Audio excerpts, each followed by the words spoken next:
Hola a todos y bienvenidos a otra emisión de Alerta Congreso. Como todas las semanas estamos con Observatorio Legal, en esta ocasión con Rodolfo Reina, que siempre nos acompaña para analizar los proyectos de ley más saltantes de la semana. En esta ocasión vamos a analizar un proyecto de ley presentado por el congresista Eduardo Salguana, de Alianza para el Progreso, que plantea la bicameralidad, regresar a la bicameralidad, estableciendo el Senado, otra vez restableciéndolo. Entonces lo que él plantea básicamente es modificar 40 artículos de la Constitución, que son todos los que hacen alusión al Congreso, incluyendo la figura del Senado, que sería integrado por 50 miembros, ¿no? Que se sumarían a los 130 que ya existen y que se convertirían en la Cámara de Diputados, y que este Senado funcionaría como un filtro final por el que pasarían todas las leyes. Es un tema sobre el que hay un amplio consenso, ¿no? Porque vemos leyes que finalmente terminan en el Tribunal Constitucional y se declaran inconstitucionales porque en el Congreso no existe un filtro adecuado, y además tanto el tema de la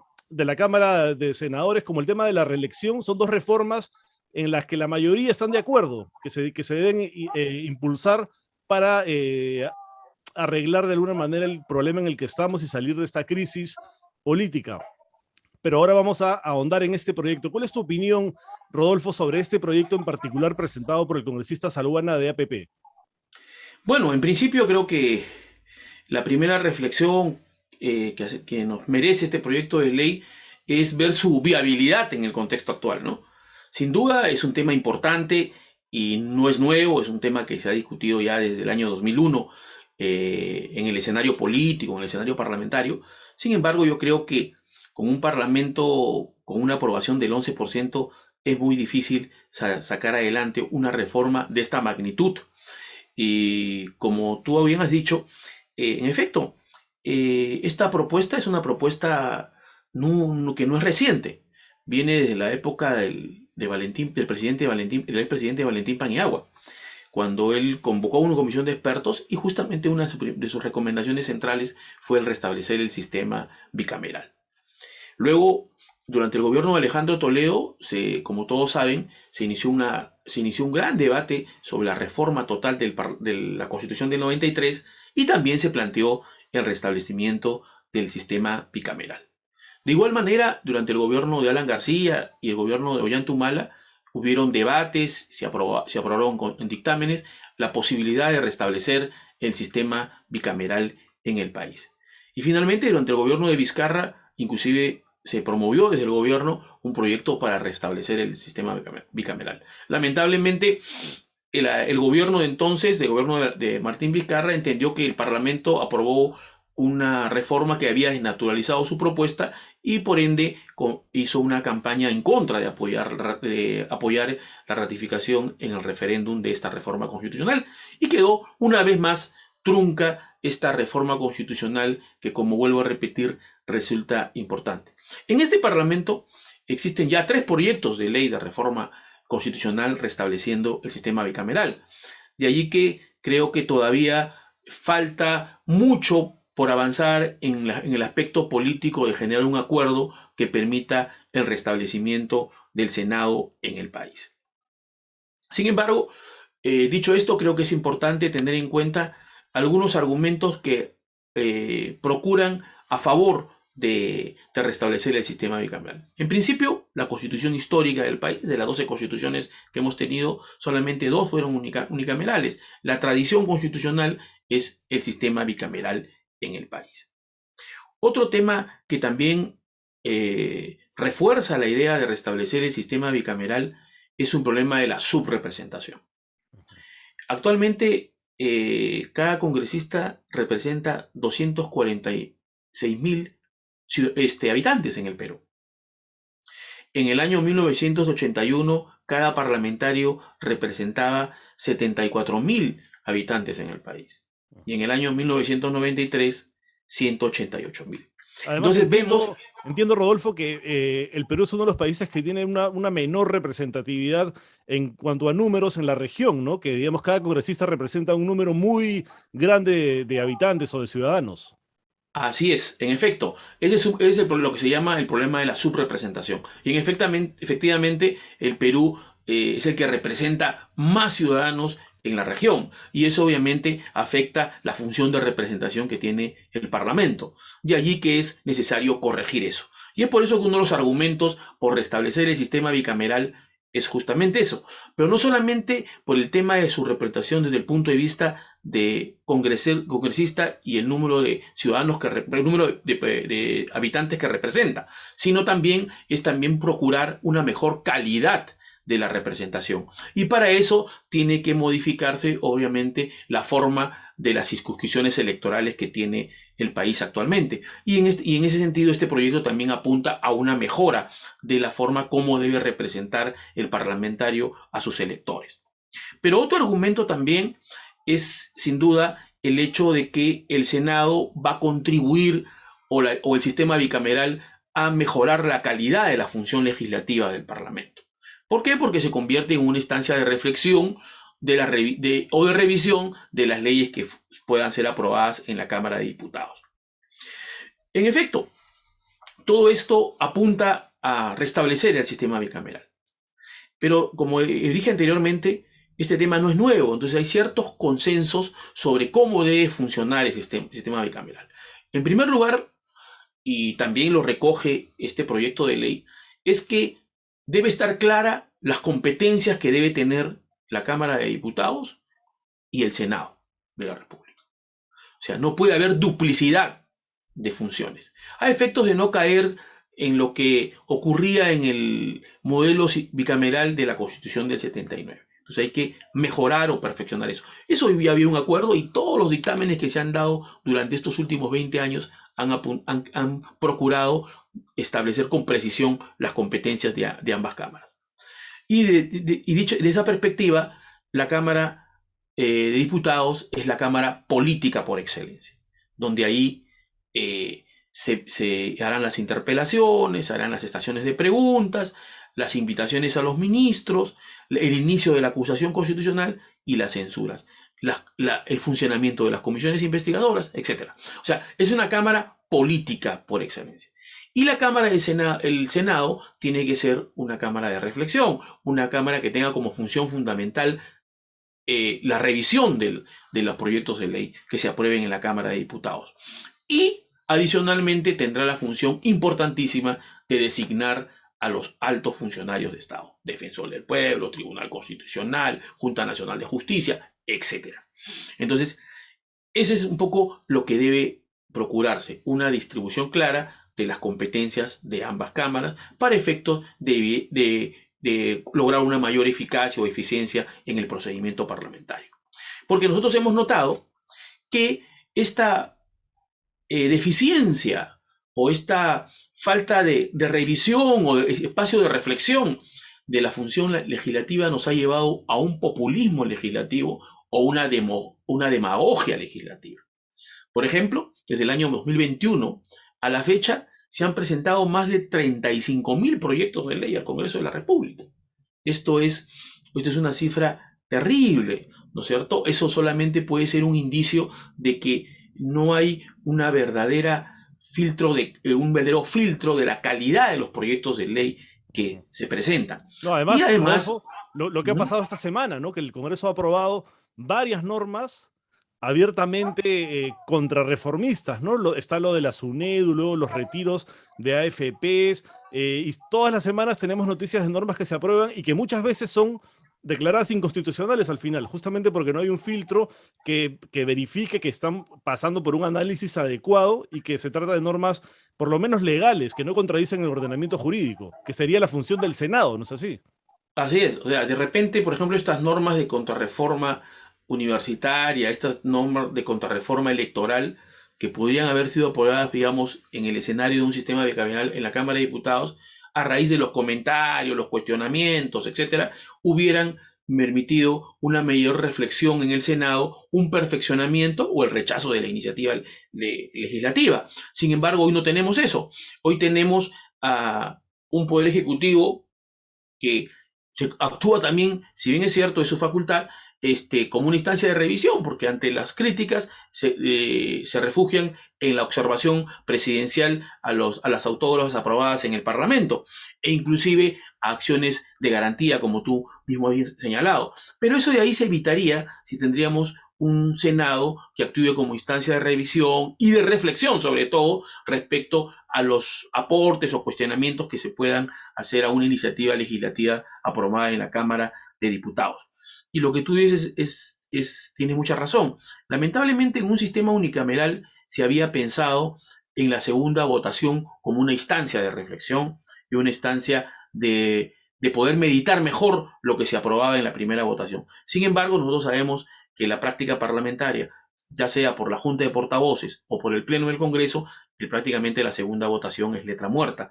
Y han convertido, como has dicho tú mismo, también David, en el Tribunal Constitucional en una suerte de Senado, porque es una instancia de revisión de lo que se aprueba en el Parlamento. Y esto no debe continuar así. Ahora, ahondando un poquito más en el contenido de este proyecto de reforma constitucional, que reitero es importante discutirlo, creo que en el tema de la vacancia un poquito continúa esa situación sin solucionarse, porque plantea, obviamente, continúa la incapacidad física, mental, etcétera, y sustituye la incapacidad moral por la conducta que pueda ser insostenible, ¿no es cierto? La permanencia en el cargo del presidente de la República. Sin embargo, esto deja también a una situación de indefinición o de concepto indeterminado esa causal de vacancia, porque al último será la mayoría parlamentaria la que decida la permanencia o no del presidente de la República y puede prestarse arbitrariedad y no se soluciona el problema de equilibrio de poderes.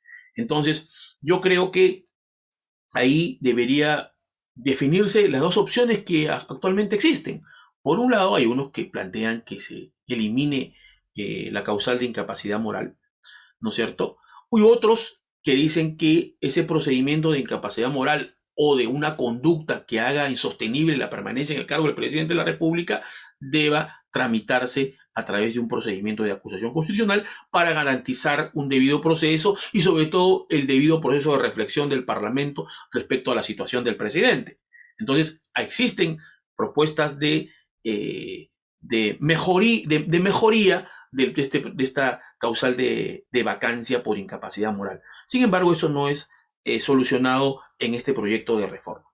Luego también se plantea un tema que también hemos discutido anteriormente o debatido anteriormente aquí, es el tema de ampliar las causales por las cuales el presidente de la República puede ser investigado y procesado durante su mandato. Nosotros sabemos que el artículo 110 establece causales específicas. Sin embargo, ha habido propuestas de reforma también en el sentido de ampliarlos para actos de corrupción, para tráfico ilícito de drogas, para crimen organizado, lavado de activos, que son delitos graves que de repente merecerían ser investigados y procesados durante el mandato del presidente de la República. Además que eso contribuye y está en una línea clara con una política de lucha franca contra la corrupción. Entonces yo creo que eso de ahí es un tema que sí, digamos, debe ser debatido. Aunque la fórmula planteada en la propuesta de reforma dice con delitos contra la administración pública. Yo creo que debe ser muy específico a qué tipo de delito se refiere. Referimos a colusión, a peculado, a cohechos, vinculados a temas de corrupción. Y también debería incluir también temas de tráfico ilícito de drogas, crimen organizado, lavado de activos, etc. Entonces yo creo que ahí hay que perfeccionar, aunque la idea se orienta justo esta propuesta de reforma en este extremo es alinearse con una lucha franca contra la corrupción y eso me parece importante. Sin embargo, es necesario perfeccionarlo, porque recordemos también que en el año 2006 la Defensoría del Pueblo tuvo una interpretación inclusive laxa, amplia respecto a los supuestos en los que podría investigarse y procesarse al presidente de la República. En esa oportunidad, por ejemplo, dijo que aquellos delitos que no tenían relación con la función presidencial podrían ser investigados y procesados. Sin embargo, actualmente impera una interpretación en el sentido que está blindado para todo tipo de delitos, inclusive aquellos que no están relacionados con la función.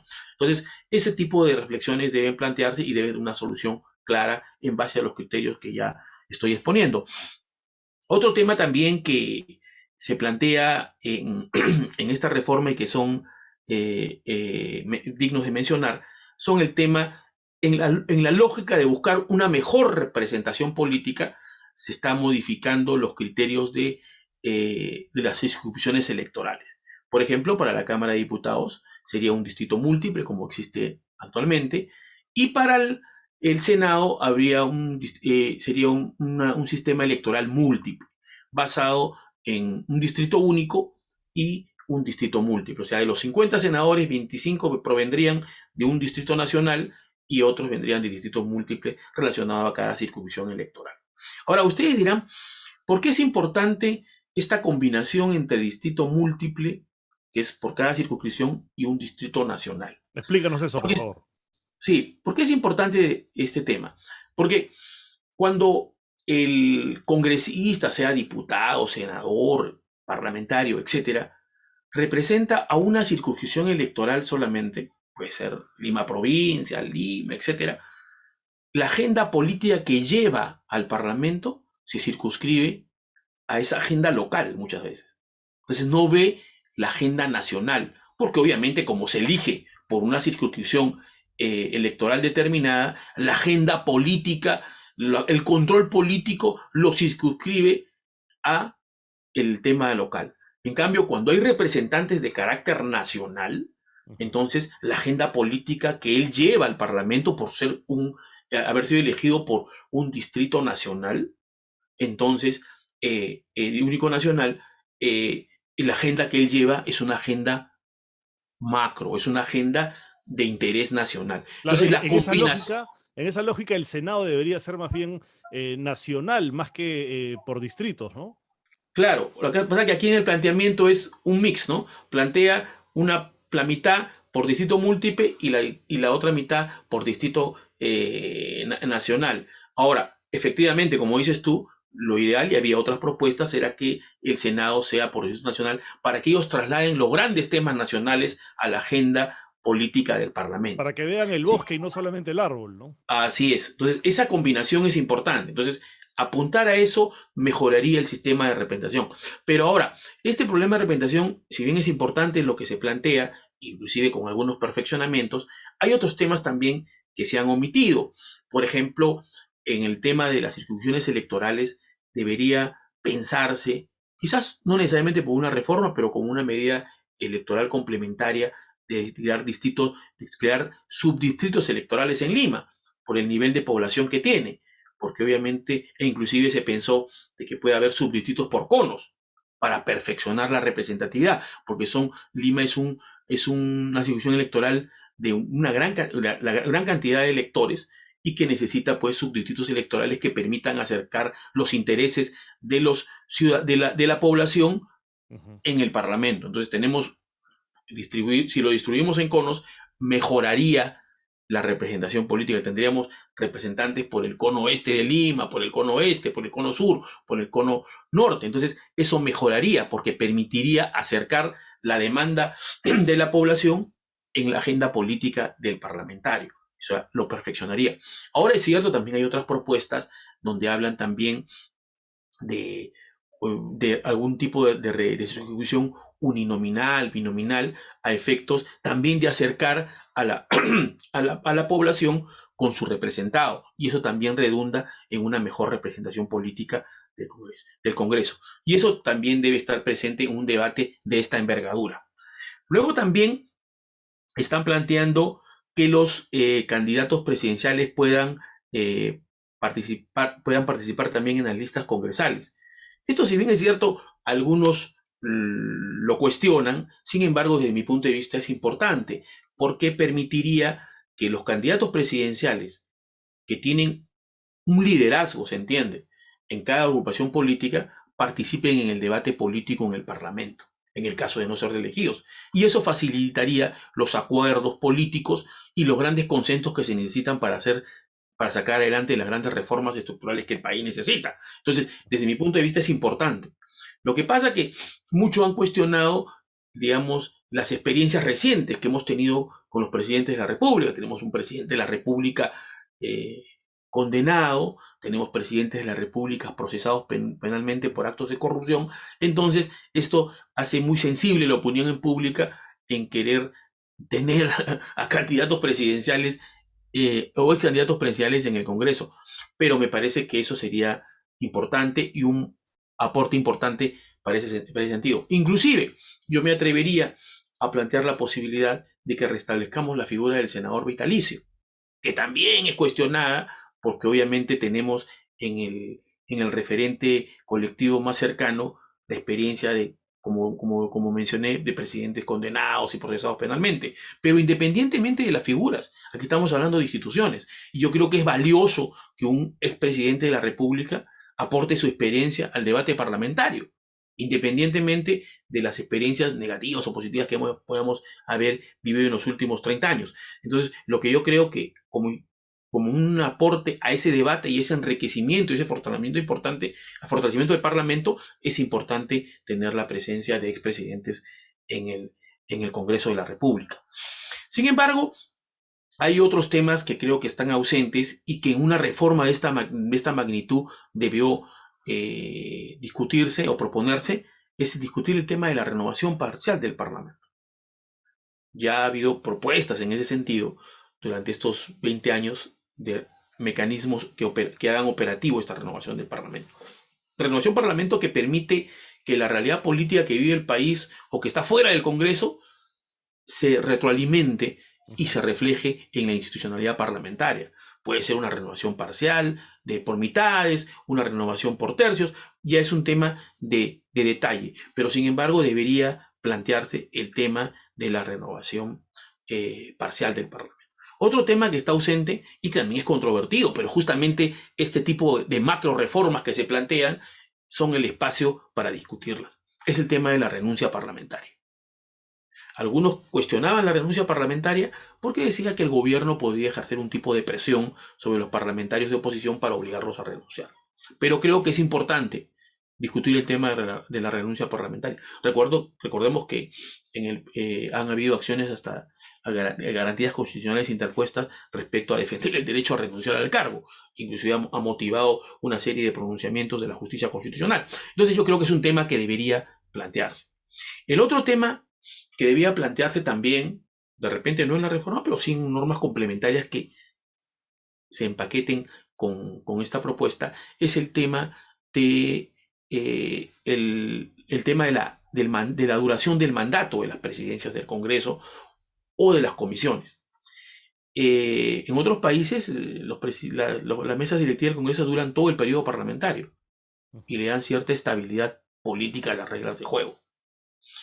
Y segundo, las comisiones deberían ser también por 5 años, o por lo menos no solamente un año. ¿Por qué? Porque eso te permite, en el caso de las comisiones, la especialidad de los parlamentarios. Porque nosotros vemos que constantemente se van cambiando el cuadro de comisiones en el Parlamento y eso más bien perjudica la especialización de los parlamentarios. Porque nosotros si queremos mejores calidades de leyes, tenemos que tener parlamentarios que se especialicen en un determinado tema, porque no hay un parlamentario que sepa sobre todos los temas. Es imposible. Entonces, la idea es que los parlamentarios, a pesar de tener un soporte técnico a través de los asesores, también tengan una especialidad en una determinada comisión y que esa sea practicada durante esos 5 años de mandato parlamentario. Otro tema también que debe discutirse de repente es el tema de cómo fortalecemos los partidos políticos. Creo que hoy se habla de idoneidad en los cargos de función pública. Sin duda, ¿no? Hemos sacado leyes, ha habido reformas constitucionales y leyes que garantizaban que quieren garantizar la idoneidad del funcionario público, sea de elección popular o no, en los cargos de alta dirección, desde ministro de Estado, secretario general y viceministros. Eso lo hemos testificado y creo que es un tema importante porque abunda para que el servicio público sea de calidad y efectivamente y que la administración está al servicio del ciudadano. Sin embargo, en las organizaciones políticas, hace partidos, movimientos, tenemos dirigentes políticos que son condenados, que están condenados por corrupción. Y sin embargo, lideran partidos políticos que al último representan a la ciudadanía en el aparato estatal cuando son alcaldes, cuando son parlamentarios, cuando son presidentes de la República, etcétera. Entonces no puede ser.